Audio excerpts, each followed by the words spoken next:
이혼을 요구한 그날 이후 고성이는 뇌사 판정을 받았고 그 심장은 다른 사람의 몸에서 다시 뛰기 시작했습니다. 앞으로 무슨 일이 벌어질지는 고성이도 아직 알지 못했습니다. 박진석의 회장실을 나서던 그 순간부터 고성이의 세상은 무너지기 시작했었거든요. 이혼은 거부당했고 모든 재산은 동결됐으며 남은 건 오직 집착뿐이었습니다. 고성이가 엘리베이터에서 내려 로비로 향했을 때 그녀의 머릿속엔 단 하나의 생각만이 맴돌았어요. 우진이한테 돈이 있어. 은호가 준 10억. 그것만 손에 넣으면. 고성이의 계산은 단순했습니다. 한우진은 간 이식 수술을 받고 회복 중일 테고 부산의 그 병원에 있을 거라고요. 병원 정보는 이미 파악해뒀었거든요. 한우진이 어디서 치료받는지, 언제 퇴원하는지. 하지만 문제가 있었습니다. 고성이의 지갑엔 현금이 거의 없었어요. 카드는 전부 정지됐고요. 그래도 가야 해. 어떻게든 가야 해. 고성이는 서울역으로 향했습니다. 매표소 앞에서 주머니를 뒤졌을 때 나온 건 구겨진 지폐 몇 장과 동전 몇 개뿐이었어요. KTX 표값에는 한참 모자랐습니다. 고성이는 매표소 직원을 붙잡고 애원했어요. 제발 좀 아들이 위독하다는 연락을 받았어요. 꼭 가봐야 하는데. 직원은 곤란한 표정을 지었지만 고성이의 절박한 모습에 결국 무임승차를 눈감아줬습니다. KTX 안에서 고성이는 창밖만 바라봤어요. 스쳐가는 풍경들이 흐릿하게 보였습니다. 하지만 머릿속은 선명했어요. 10억만 있으면 변호사를 쓸 수 있어. 박진석과 싸울 수 있어. 내 것을 되찾을 수 있어. 부산역에 도착했을 때는 이미 해가 중천이었습니다. 고성이는 택시를 탈 돈도 없어서 걸어갔어요. 명품 하이힐을 신고 2시간 넘게 걸었더니 발바닥에 물집이 잡혔습니다. 하지만 고성이는 통증 따위 신경 쓰지 않았어요. 오직 한우진만 생각했거든요. 병원에 도착한 고성이는 곧장 접수처로 갔습니다. 한우진 환자 어디 있죠? 예약 정보 좀 알려주세요. 환자분 정보는 본인 허락 없이는 드릴 수가 없는데요. 내가 엄마라니까요, 친엄마. 고성이의 목소리가 높아졌어요. 주변 사람들이 힐끗힐끗 쳐다봤습니다. 죄송하지만 규정상. 고성이는 더 이상 시간을 낭비하고 싶지 않았어요. 직접 찾기로 했습니다. 병원 복도를 돌아다니며 병실마다 들여다봤어요. 간호사들이 의심스러운 눈빛을 보냈지만 개의치 않았습니다. 1층부터 3층까지 뒤졌지만 한우진은 보이지 않았어요. 고성이는 지쳐서 로비 의자에 털썩 앉았습니다. 어디 있는 거야? 설마 벌써 퇴원한 건 아니겠지? 바로 그 순간이었습니다. 병원 정문 쪽에서 누군가 들어오는 게 보였어요. 마스크를 쓰고 모자까지 눌렀었지만 고성이는 단 1초 만에 알아챘습니다. 저 걸음걸이, 저 어깨선 틀림없었어요. 우진아. 고성이가 벌떡 일어나 소리쳤습니다. 한우진은 고성이를 보는 순간 온몸이 얼어붙었어요. 눈이 커지고 입술이 파르르 떨렸습니다. 어떻게 여기까지. 한우진은 생각할 겨를도 없이 몸을 돌렸습니다. 그리고 뛰었어요. 수술한 지 얼마 안 된 몸이었지만 그딴 건 중요하지 않았습니다. 엄마 얘기 좀 들어봐. 고성이도 뛰었습니다. 하이힐을 신고 있었지만 멈출 수 없었어요. 한우진은 병원 밖으로 뛰쳐나갔습니다. 골목으로 또 다른 길로 사람들 사이를 비집고 달렸어요. 고성이는 숨이 턱까지 차올랐습니다. 발바닥에 물집이 터져서 피가 났지만 느끼지 못했어요. 저 녀석만 잡으면 10억만 손에 넣으면. 추격은 계속됐습니다. 10분, 15분. 한우진은 점점 지쳐갔어요. 회복 중인 몸으로는 한계가 있었거든요. 한우진은 어느 건물 뒷골목으로 숨어들었습니다. 벽에 등을 기대고 가쁜 숨을 몰아쉬었어요. 심장이 미친 듯이 뛰었습니다. 떨리는 손으로 핸드폰을 꺼내 지은호에게 전화를 걸었어요. 은호야. 우진아, 왜 그래? 엄마가 부산까지 왔어. 방금 병원에서 마주쳤어. 지은호는 말문이 막혔습니다. 뭐? 고성희 씨가? 간신히 도망쳤는데 또 나타날 것 같아. 무서워. 우진아, 지금 어디야? 안전한 곳이야? 모르겠어. 어떤 건물 뒤쪽인데. 은호야, 성재형한테 연락해줘. 알았어. 내가 바로 전화할게. 우진아, 절대 움직이지 마. 전화를 끊은 지은호는 곧바로 박성재에게 연락했습니다. 부사장님, 지금 큰일이에요. 고성희 씨가 부산에 나타났어요. 박성재의 음성이 얼음장처럼 차가워졌어요. 뭐라고 했습니까? 우진이를 쫓아서요. 지금 우진이가 도망쳐서 숨어 있대요. 박성재는 핸드폰을 쥔 손에 힘을 줬습니다. 은우 씨, 우진이한테 다시 연락해서 절대 밖으로 나오지 말라고 전하세요. 제가 아버지께 보고 드릴게요. 박성재는 즉시 박진석에게 전화를 걸었어요. 아버지, 고성이가 부산으로 내려갔습니다. 우진이를 찾아서요. 박진석은 길게 한숨을 내쉬었습니다. 결국 그 여자가 돌았군. 어찌하시겠습니까? 잠시 침묵이 흘렀어요. 박진석의 답변은 단호했습니다. 정신병원에 넣어라. 법적 절차 밟아서. 정신병원요? 보호 입원 조치다. 저 여자는 이미 정상이 아니야. 자기 자식을 돈 때문에 쫓아다니는 게 정상이냐? 박진석은 곧바로 비서실에 지시를 내렸습니다. 김 비서, 부산에 사람 보내 고성희를 찾아서 서울로 데려와. 보호 입원 서류는 내가 직접 서명할 테니. 부산 어느 골목에서 고성희는 여전히 한우진을 찾아 헤매고 있었어요. 하지만 한우진은 이미 지은호의 지시대로 건물 안으로 숨어든 뒤였습니다. 고성희가 길가에 주저앉아 숨을 헐떡이고 있을 때 뒤에서 목소리가 들렸어요. 고성희 씨 맞으시죠? 고성희가 고개를 돌렸습니다. 검은 정장을 입은 남자 둘이 서 있었어요. 누구세요? 박진석 회장님이 보내셨습니다. 함께 가시죠. 고성희의 얼굴이 굳었습니다. 난 안 가요. 갈 이유가 없어. 선택의 여지가 없으십니다. 남자들이 고성희의 팔을 잡았어요. 고성희는 발버둥 쳤지만 힘으로는 당해낼 수 없었습니다. 놓으라고, 당장 놓으라고. 하지만 소용없었어요. 고성희는 차에 실려 서울로 향했습니다. 차 안에서 고성희는 계속 소리쳤어요. 날 어디로 데려가는 거야? 납치야 이거. 남자들은 대답하지 않았습니다. 몇 시간 후 차가 어느 건물 앞에 멈춰섰어요. 고성희가 창밖을 봤을 때 눈에 들어온 간판. 정신건강의학병원. 고성희의 얼굴이 새하얗게 질렸습니다. 정신병원? 나를 정신병원에? 남자들이 고성희를 차에서 끌어냈어요. 고성희는 필사적으로 저항했습니다. 이거 불법이야. 내가 뭘 잘못했다고. 하지만 이미 병원 입구에서 의료진이 대기하고 있었어요. 일단 안정을 취하시고 상담부터 진행하겠습니다.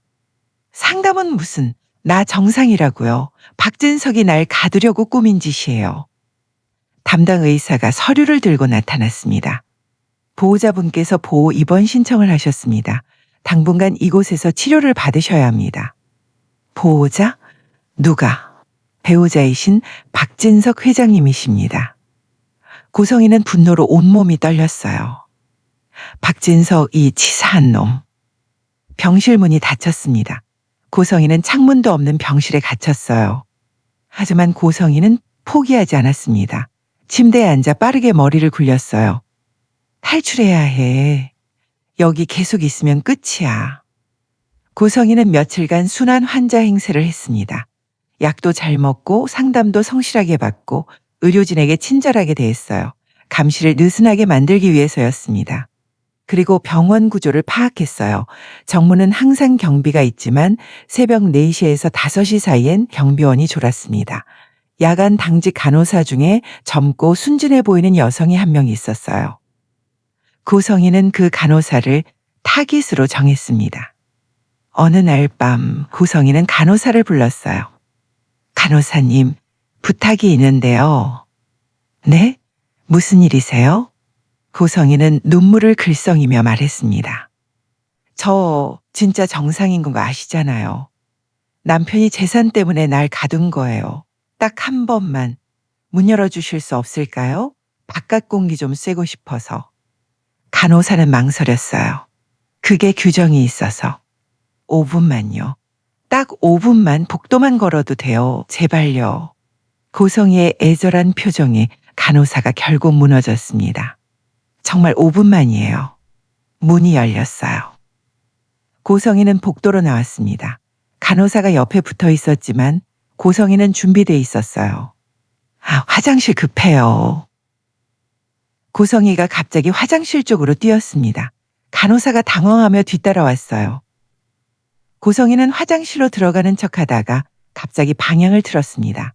복도 끝에 소화기를 집어들고 비상구로 달렸어요. 저기요, 안 돼요. 간호사가 소리쳤지만 고성이는 이미 비상구 문을 박차고 나가고 있었습니다. 비상벨이 요란하게 울렸어요. 병원 전체가 술렁였지만 고성이는 이미 밖으로 빠져나간 뒤였습니다. 새벽 4시 40분 경비원이 졸고 있는 사이 고성이는 정문을 통과했어요. 고성이는 미친 듯이 달렸습니다. 어디로 가는지도 모르고 그냥 달렸어요. 한참을 달려서 버스 정류장에 도착했을 때 첫 차가 막 들어오고 있었습니다. 고성이는 버스에 올랐어요. 기사가 이상한 눈초리로 쳐다봤지만 아무 말 하지 않았습니다. 버스 맨 뒷자리에 앉아 창밖을 바라보는데 해가 떠오르기 시작했어요. 고성이는 생각했습니다. 다시 부산으로 가야 해. 이번엔 반드시 우진이를 잡아야 해. 고성의 눈빛이 변해 있었어요. 예전에 우아하고 계산적인 눈빛이 아니었습니다. 지금은 집착과 광기로 가득한 눈빛이었어요. 버스를 여러 번 갈아타며 고성이는 다시 부산으로 향했습니다. 오후가 되어 부산에 도착했을 때 고성이는 녹초가 돼 있었어요. 하지만 멈출 수 없었습니다. 병원 근처 골목에 숨어서 한우진을 기다렸어요. 밤이 되고 새벽이 되고 다시 아침이 밝았습니다.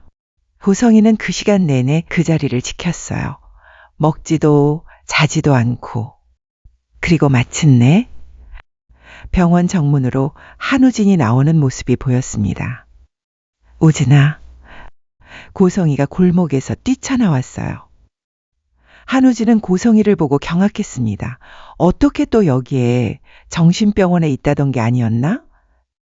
한우진은 본능적으로 몸을 돌려 뛰기 시작했어요. 고성이도 뛰었습니다. 엄마 얘기 좀 들어. 한우진은 대답하지 않았어요. 그냥 앞만 보고 달렸습니다. 병원 앞 큰 도로로 나왔어요. 차들이 빠르게 지나가고 있었습니다. 한우진은 횡단보도 앞에 섰어요. 신호는 빨간불. 하지만 뒤를 돌아보니 고성이가 불과 10m도 안 되는 거리까지 쫓아왔습니다. 한우진은 더 이상 기다릴 수 없었어요. 차들 사이로 뛰어들었습니다. 고성이도 따라 뛰어들었어요. 우진아. 바로 그 순간 빵! 엄청난 굉음과 함께 급제동 소리가 울렸습니다. 고성이는 신호도 차도 보지 못했어요. 오직 한우진만 보고 있었거든요. 트럭이 고성이를 정면으로 들이받았습니다. 고성이의 몸이 공중으로 솟구쳤다가 5m 떨어진 아스팔트 바닥으로 떨어졌어요. 쿵! 둔탁한 소리와 함께 시간이 멈춘 것 같았습니다. 한우진은 멈춰서서 뒤를 돌아봤어요. 고성이가 횡단보도 한가운데 쓰러져 있었습니다.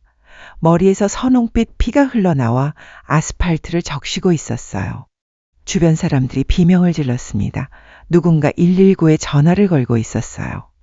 한우진은 다리가 풀려 그 자리에 주저앉았습니다. 엄마.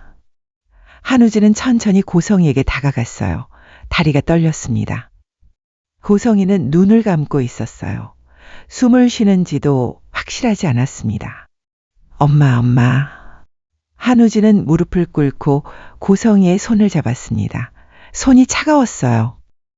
어떻게 내가 도망만 안 쳤어도. 한우진은 눈물을 흘렸어요. 미웠습니다. 원망했습니다. 하지만 그래도 엄마였거든요. 구급차 사이렌 소리가 점점 가까워졌습니다. 구급대원들이 도착해서 고성이를 들것에 실었어요. 보호자분이십니까? 네, 아들이에요. 한우진도 구급차에 탔습니다. 구급차는 사이렌을 울리며 병원으로 향했어요. 응급실에 도착해서 고성이는 안으로 실려 들어갔습니다. 한우진은 응급실 밖 복도 의자에 앉아 기다렸어요. 1시간이 지나고 2시간이 지났습니다. 마침내 의사가 나왔어요. 한우진이 벌떡 일어났습니다. 어머니 상태가 어떻습니까? 의사는 무거운 표정으로 말했습니다. 두개골 골절과 심한 뇌출혈이 있습니다. 솔직히 말씀드리면 뇌사 상태입니다. 뇌사요? 네, 뇌 기능이 거의 정지됐습니다.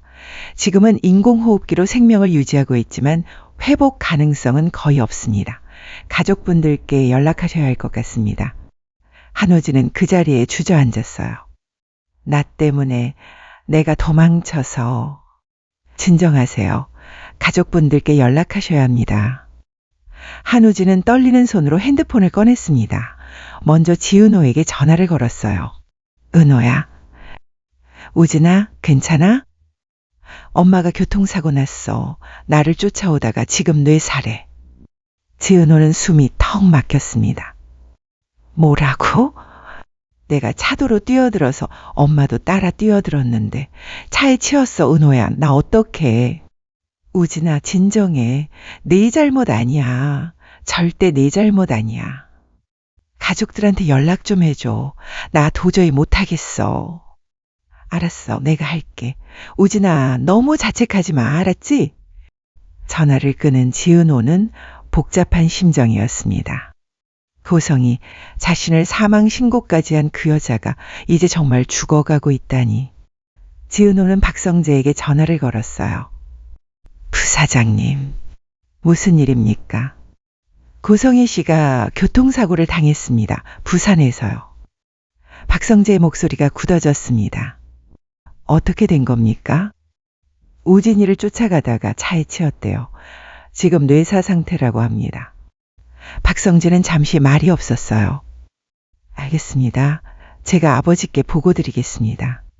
박성재는 박진석에게 전화를 걸었습니다.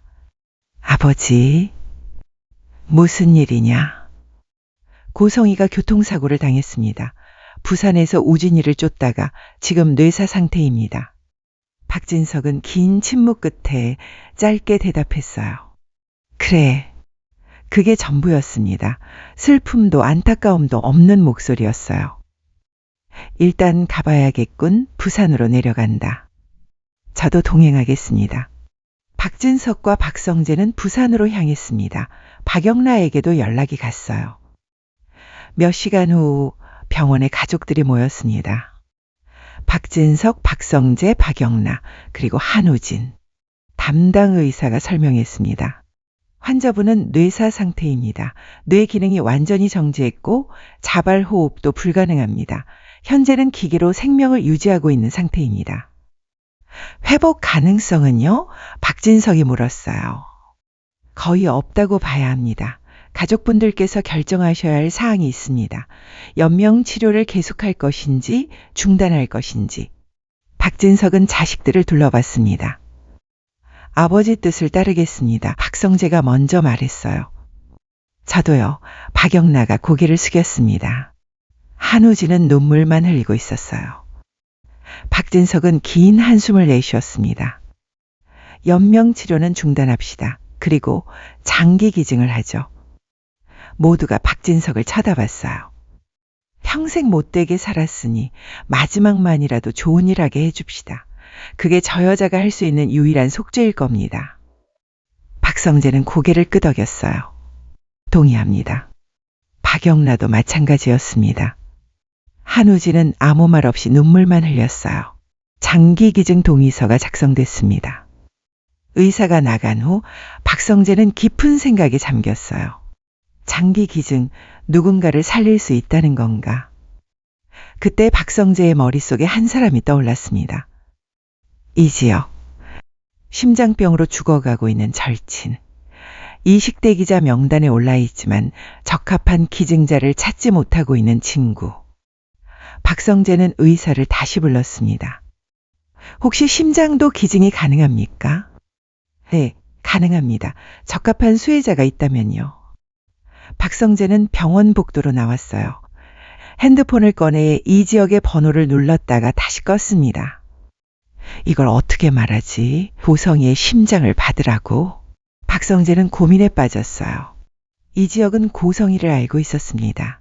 지은호를 이용하려 했던 그 여자를, 그 여자의 심장을 받으라고 하면 과연 받아들일까? 하지만 이 지역을 살려야 했어요. 절친이니까 어떻게든 살려야 했습니다. 박성재는 결심했습니다. 일단 말하자. 결정은 지역이가 할 일이야. 박성재는 서울로 돌아가기로 했어요. 이 지역을 직접 만나서 말해야 했습니다. 한편 지은호는 한우진에게서 모든 상황을 전해들은 상태였어요. 고성이가 뇌사라는 것, 가족들이 장기 기증을 결정했다는 것. 지은호는 복잡한 심정으로 창밖을 바라봤습니다. 그 사람이 이렇게 끝나다니. 서울로 돌아온 박성재는 곧바로 이 지역에게 연락했어요. 지역아 어디야? 급하게 할 얘기가 있어. 회사인데 무슨 일이야? 만나서 얘기하자. 지금 갈게. 박성재는 이 지역의 회사로 향했습니다. 차 안에서 계속 생각했어요. 어떻게 말해야 할까? 고성의 심장을 받으라고. 이 지역의 사무실에 도착했을 때 이 지역은 평소보다 훨씬 헬쑥해 보였어요. 심장이 안 좋아서 몸이 많이 약해진 게 눈에 보였습니다. 무슨 일이야? 급하다더니. 박성재는 이 지역을 바라봤어요. 지역아, 할 말이 있어. 응, 말해. 박성재는 잠시 망설이다가 입을 열었습니다. 고성이가 교통사고를 당했어. 이 지역은 눈을 크게 떴어요. 뭐, 고성이가? 부산에서 우진이를 쫓아가다가 차에 치였어. 지금 뇌사 상태야. 이 지역은 충격을 받은 표정이었습니다. 뇌사. 응. 그래서 가족들이 장기 기증을 결정했어. 이 지역은 조용히 고개를 끄덕였어요. 그렇구나. 박성재는 잠시 침묵했습니다. 그리고 떨리는 목소리로 말했어요. 지역아, 내가 하고 싶은 말은 그게 아니야. 그럼 뭔데? 박성재는 이 지역을 똑바로 쳐다봤습니다. 지역아, 그 심장 네가 받아줘. 이 지역은 멍하니 박성재를 쳐다봤어요. 뭐라고? 고성이의 심장, 네가 받아줘. 이 지역은 말을 잃었습니다. 고성이의 심장을 자신이 받으라고? 그 여자의 심장을? 성재야, 그게 무슨... 박성재가 이 지역의 손을 잡았어요. 지역아, 넌 지금 죽어가고 있어. 적합한 기증자를 못 찾아서. 근데 지금 기회가 생긴 거야. 이걸 놓치면? 이 지역은 고개를 저었습니다. 성재야, 그건 고성이의 심장이야. 은호를 이용하려 했던 그 여자의. 알아, 나도 알아. 박성재가 이 지역의 말을 끊었어요. 그 여자가 뭘 했는지 다 알아. 하지만 지역아, 그게 중요한 게 아니야. 중요한 건 내가 살아야 한다는 거야. 이 지역은 대답하지 못했어요. 박성재는 눈물을 글썽이며 말했습니다. 지역아, 나 진심이야. 고성이는 나한테 미움의 대상이야. 증오의 대상이고. 그 여자한테 아무 감정 없어.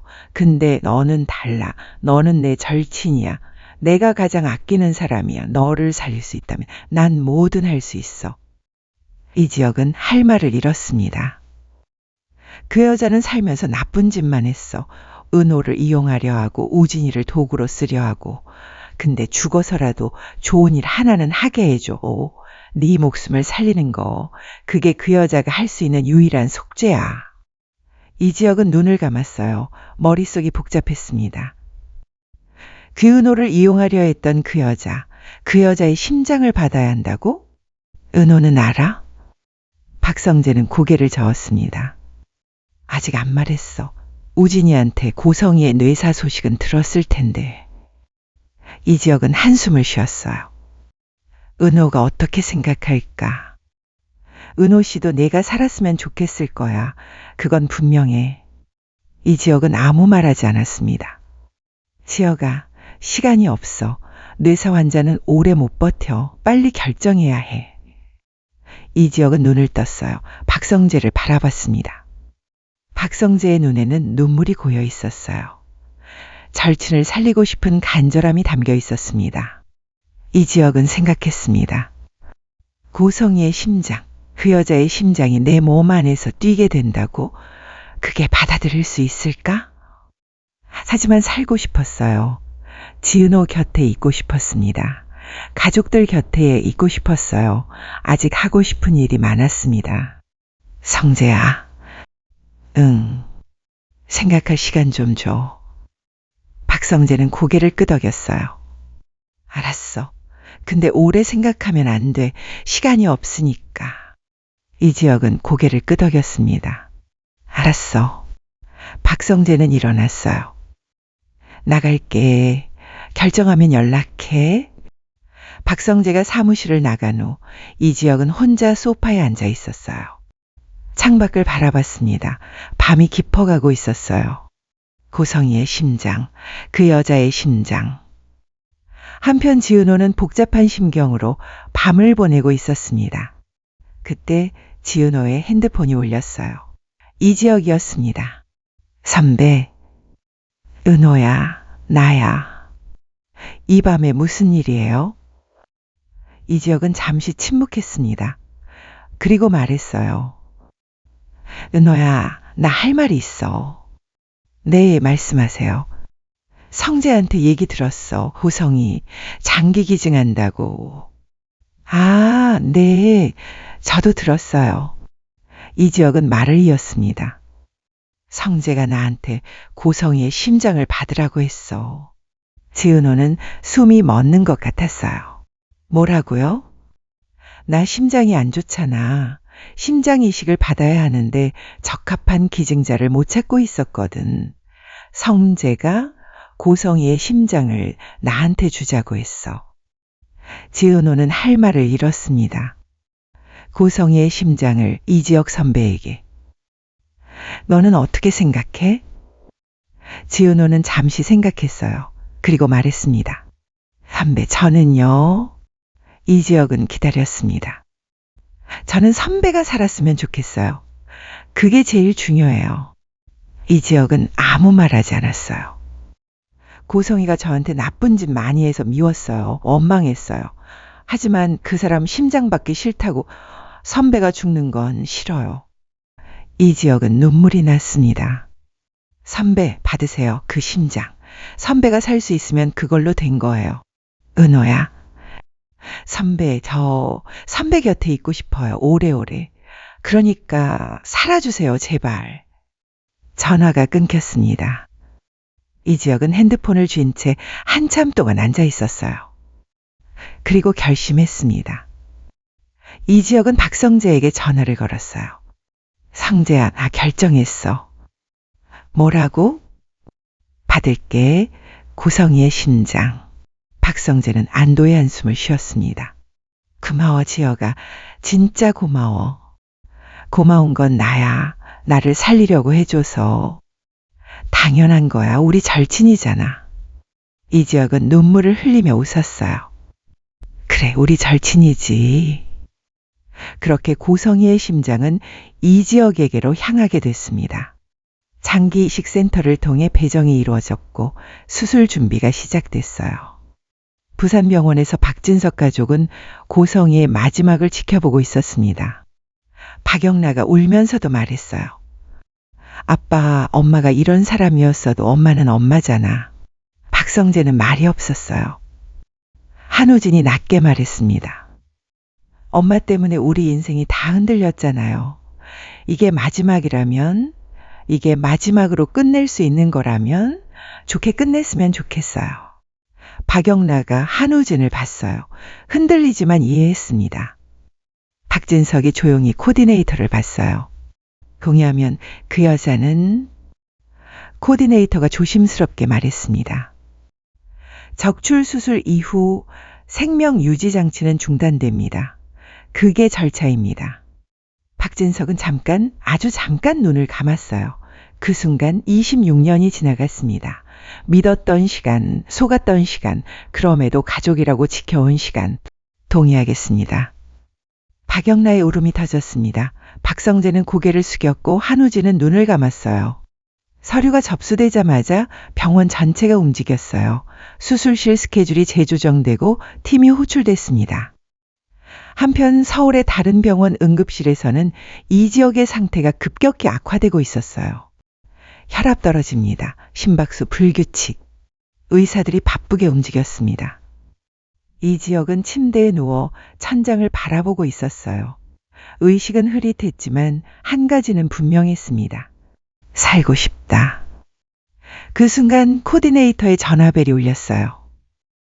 코디네이터가 전화를 받고 표정이 굳었다가 곧바로 숨을 들이켰습니다. 네, 확인했습니다. 전화를 끊고 복도를 뛰기 시작했어요. 발소리가 점점 커졌습니다. 보호자분들 배정 나왔습니다. 이상철과 김다정이 동시에 일어났어요. 박성재도 달려왔습니다. 심장 수혜자 배정이 이지혁 환자에게로 결정되었습니다. 박성재 얼굴이 무너졌어요. 기쁨이 먼저 왔는데 바로 죄책감이 뒤따랐습니다. 살았다는 안도감과 누군가의 끝이 겹쳤어요.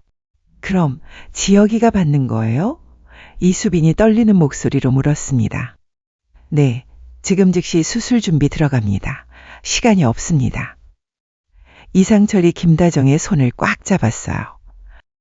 우리 아들 살 수 있는 거지? 김다정은 눈물을 흘리며 고개를 끄덕였습니다. 응급실 문이 열렸어요. 의사가 박성재에게 말했습니다. 이식수술 들어갑니다. 지금부터는 시간과의 싸움입니다. 박성재는 거의 울음 섞인 목소리로 말했어요. 살려주세요, 제발. 의사는 짧게 고개를 끄덕이고 돌아섰습니다. 수술실로 달려갔어요. 복도 끝에서 빨간 수술등이 켜졌습니다. 문이 닫혔어요. 그 문이 닫히는 소리가 이 밤의 운명을 확정했습니다. 누군가의 심장은 멈추고 누군가의 심장은 다시 뛰기 시작할 준비를 했어요. 박성재는 수술실 앞 복도 의자에 앉아 두 손을 모았습니다. 지혁아, 제발 살아줘. 지은호도 병원에 도착했어요. 박성재 옆에 앉았습니다. 부사장님, 은호 씨. 둘은 말없이 수술실 문만 바라봤어요. 수술은 밤새 계속됐습니다. 보성이의 장기 적출 수술이 진행됐고 이지혁의 심장 이식 수술이 동시에 이루어졌어요. 새벽 6시 드디어 수술실 문이 열렸습니다. 의사가 마스크를 벗으며 나왔어요. 박성재가 벌떡 일어났습니다. 어떻게 됐습니까? 의사는 피곤한 얼굴로 미소를 지었어요. 수술은 성공적으로 끝났습니다. 이식된 심장이 잘 작동하고 있습니다. 앞으로 며칠이 중요하지만 일단 고비는 넘겼습니다. 박성재는 그 자리에 주저앉았어요. 지은호가 박성재를 부축했습니다. 다행이다. 정말 다행이다. 이상철과 김다정은 서로 껴안고 울었어요. 한편 부산에서는 고성이의 생명 유지 장치가 중단됐습니다. 삑, 삑, 삑. 규칙적이던 기계음이 점점 느려지다가 결국 하나의 긴 음으로 변했어요. 삑. 26년간 재벌가 사모님으로 살았던 고성이, 돈과 권력을 위해 모든 걸 저당 잡았던 여자, 그녀의 인생은 그렇게 끝났습니다. 하지만 그녀의 심장은 다른 사람의 몸에서 다시 뛰기 시작했어요. 며칠 후 이지혁은 중환자실에서 일반 병실로 옮겨졌습니다. 의식도 돌아왔어요. 박성재가 병실로 들어갔을 때 이지혁은 침대에 누워 천장을 바라보고 있었어요. 지혁아. 이지혁이 고개를 돌렸습니다. 박성재를 보고 희미하게 웃었어요. 성재야, 나 살았네. 넌 살았어. 박성재는 이지혁의 손을 잡았습니다. 고마워, 받아줘서. 이지혁은 고개를 저었어요. 고마운 건 나지. 나를 살려줘서. 그때 병실 문이 열리고 지은호가 들어왔습니다. 지은호는 이지혁을 보자마자 눈물을 흘렸어요. 선배, 은호야, 미안해. 걱정 많이 했지. 지은호는 이지혁의 손을 잡았습니다. 정말 다행이에요. 정말. 이지혁은 지은호를 바라봤어요. 그리고 생각했습니다. 이 심장, 고성이의 심장이 지금 내 몸에서 뛰고 있다. 그 여자를 살리려 한 적은 없었는데 결국 그 여자가 나를 살렸네. 이지혁은 가슴에 손을 댔습니다. 심장이 뛰고 있었어요. 규칙적으로 힘차게. 이상한 기분이었습니다. 미워했던 사람의 심장이 자신을 살리고 있다니. 하지만 이지혁은 알고 있었어요. 이건 단순한 장기 이식이 아니라는 걸. 이건 용서도 화해도 아니었습니다. 그냥 삶과 죽음의 교차였어요. 고성이는 죽었고 이지혁은 살았습니다. 그리고 이제 이지혁은 고성이의 심장을 품고 살아가야 했어요. 그 사실을 받아들이고 그 무게를 짊어지고. 박성재가 말했습니다. 지혁아, 이제 잘 먹고 잘 쉬어. 회복에만 집중해. 응, 그래야지. 지은호가 이지혁의 손을 꽉 잡았어요. 선배, 저 옆에 있을게요, 계속. 이지혁은 지은호를 보고 웃었습니다. 고마워, 은호야. 창밖으로 햇살이 들어왔어요. 새로운 하루가 시작되고 있었습니다. 고성이의 심장은 이제 이지혁의 것이 됐습니다. 하지만 과연 이 심장은 이지혁에게 어떤 의미가 될까요? 그리고 박진석 가족은 고성이의 죽음을 어떻게 받아들이게 될까요? 한우진은 자책감에서 벗어날 수 있을까요? 지은호와 이지혁의 관계는 어떻게 변해갈까요? 모든 것은 이제부터 시작입니다. 고성이라는 여자가 남긴 마지막 유산. 그것은 증오도 원망도 아닌 한 사람의 생명이었습니다. 이지혁은 다시 한번 가슴에 손을 댔어요. 뛰고 있었습니다. 살아 있었습니다. 그리고 이제 새로운 이야기가 시작될 예정이었습니다. 창밖으로 햇살이 들어왔어요. 새로운 하루가 시작되고 있었습니다. 고성이의 심장은 이제 이지혁의 것이 됐습니다. 하지만 이지혁은 아직 몰랐어요. 이 심장이 자신에게 가져다 줄 변화를요. 병실을 나선 박성재는 복도 창가에 섰습니다. 부산 바다가 아스라이 보였어요. 고성이, 당신은 결국 무엇을 남긴 걸까? 그때 박성재의 핸드폰이 울렸습니다. 박진석이었어요. 성재야. 내 아버지. 내일 서울로 올라온다. 고성의 장례는 조용히 치르자. 알겠습니다. 전화를 끊은 박성재는 깊은 한숨을 내쉬었어요. 장례, 고성이의 마지막. 과연 누가 그 자리에 올까요? 26년을 함께 산 가족들은 고성이를 어떻게 보내게 될까요? 한편 병실에서 이지혁은 혼자 남겨졌습니다. 지은호는 잠시 커피를 사러 갔고 이지혁은 조용히 자신의 가슴에 귀를 기울였어요. 쿵쿵쿵. 심장이 뛰는 소리가 들렸습니다. 하지만 이상했어요. 분명 자신의 심장인데 낯설게 느껴졌습니다. 이게 고성이의 심장. 이지혁은 문득 궁금해졌어요. 이 심장은 26년 동안 무엇을 느꼈을까? 사랑을 알았을까? 후회를 했을까? 그리고 이제 자신의 몸에서 뛰는 이 심장은 자신을 어떻게 변화시킬까?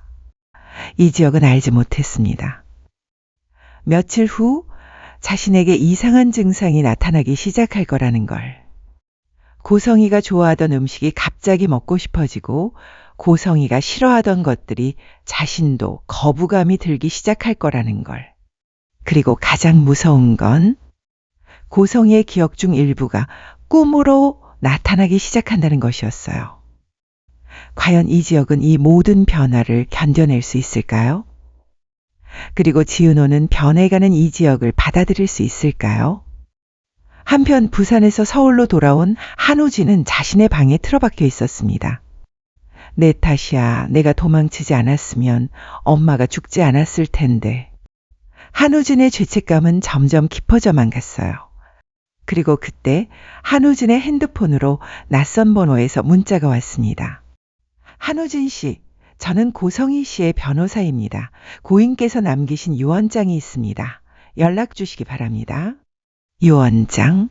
고성희가 유언장을 남겼다고? 한우진은 떨리는 손으로 그 문자를 다시 읽었어요. 대체 고성인은 유언장에 무엇을 남긴 걸까요?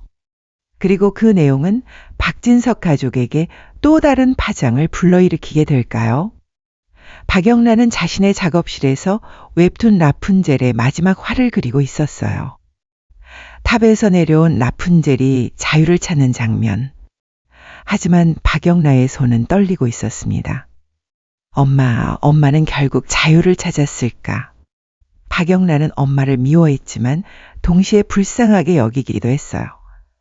돈과 권력에 집착하다 결국 아무것도 얻지 못하고 죽은 엄마. 과연 박영란은 엄마와 다른 삶을 살 수 있을까요? 그리고 박진석은 회장실에서 26년 전 고성이와 찍은 결혼 사진을 꺼내보고 있었어요. 사진 속 고성이는 아름답게 웃고 있었습니다. 대체 언제부터 변한 걸까? 박진석의 눈에 처음으로 눈물이 고였습니다. 미워했지만 그래도 26년을 함께 산 사람. 박진석은 과연 고성이를 완전히 보낼 수 있을까요? 아니면 그녀가 남긴 상처가 평생 그를 괴롭히게 될까요? 그리고 이상철과 김다정 부부. 아들 이지혁을 살린 건 기쁘지만 그 대가가 고성이의 심장이라는 사실에 복잡한 심경이었어요. 특히 김다정은 걱정이 많았습니다. 여보, 지혁이가 괜찮을까요? 그 사람 심장을 받아서. 이상철은 아내의 손을 잡았어요. 살았잖소. 그게 중요한 거요. 하지만 이상철도 내심 불안했습니다. 과연 이지혁에게는 정말 아무 일도 일어나지 않을까요? 모든 질문들이 공중에 떠 있었습니다. 고성이의 죽음은 끝이 아니라 시작이었어요. 그녀가 남긴 심장, 그녀가 남긴 비밀, 그녀가 남긴 상처들. 이 모든 것들이 이제 남은 사람들의 삶을 흔들기 시작할 예정이었습니다. 과연 이지혁은 고성이의 심장과 함께 어떤 삶을 살아가게 될까요? 고성이의 유언장에는 대체 무슨 내용이 담겨 있을까요? 한우진은 죄책감에서 벗어날 수 있을까요? 박진석 가족은 고성이 없는 삶에 적응할 수 있을까요? 그리고 가장 중요한 질문. 지은호와 이지혁의 사랑은 이 모든 시련을 견딜 수 있을까요? 다음 이야기가 정말 궁금하지 않으신가요? 고성의 심장을 받은 이지혁에게 나타나기 시작하는 기묘한 변화들, 그리고 그 변화가 불러올 충격적인 진실까지. 구독과 좋아요 버튼을 눌러주시면 빠르게 다음 이야기를 전해드리겠습니다. 알림 설정까지 해두시면 새로운 에피소드가 올라올 때마다 바로 확인하실 수 있어요. 시청해주셔서 감사합니다. 여러분의 응원이 더 좋은 이야기를 만드는 힘이 됩니다.